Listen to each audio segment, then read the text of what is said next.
Hey folks, how you doing? Welcome to Garden Life 23.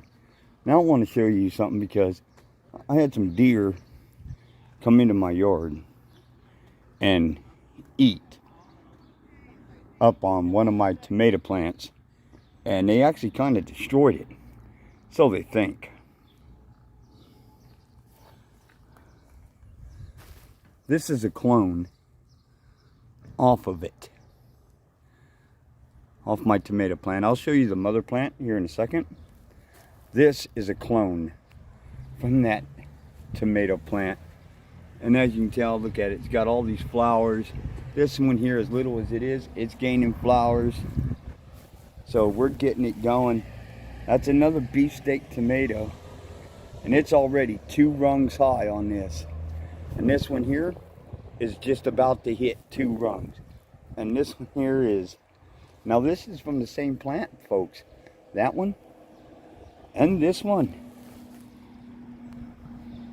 Son, this is just really crazy. Okay, so now let's go back here. As you can tell, look at the strawberries. That little thing, whenever you guys first see me plant this, that is just blown up. And then of course there's our rhubarb right there. Got some rhubarb right there.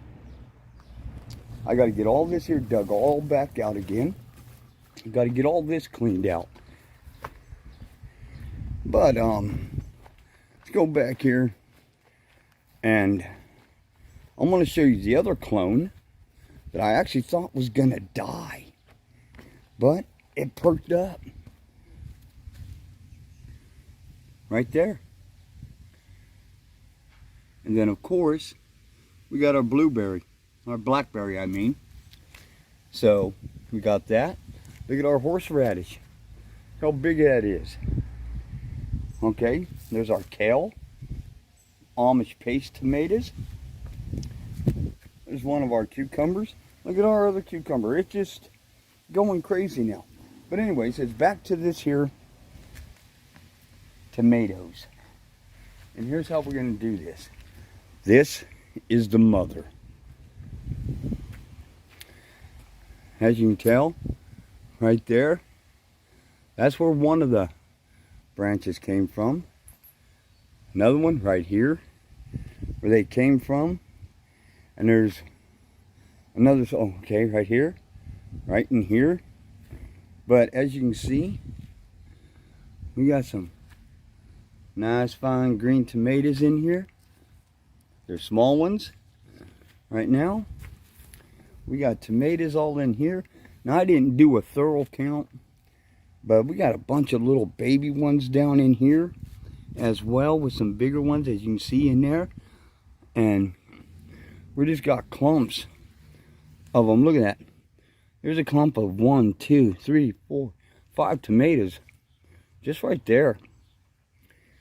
You know, and then we got tomatoes up over in here. We got tomatoes in there. You know, we probably got about 2 dozen of beef steak tomatoes. And these are just starting. But that's it right there, folks. That's the mother plant. Took a picture of her so that you guys can see her. But that's an update, folks. Of course, there's my cayenne pepper plant. And it actually has, since I cleaned it, 1 more pepper on it. Oh, look at that. Another one right there. So see, if I actually started looking on here, because I don't like to bother them too much. Because we did have, I literally had that, and they didn't even see me, which is surprisingly, I had 2 fawns about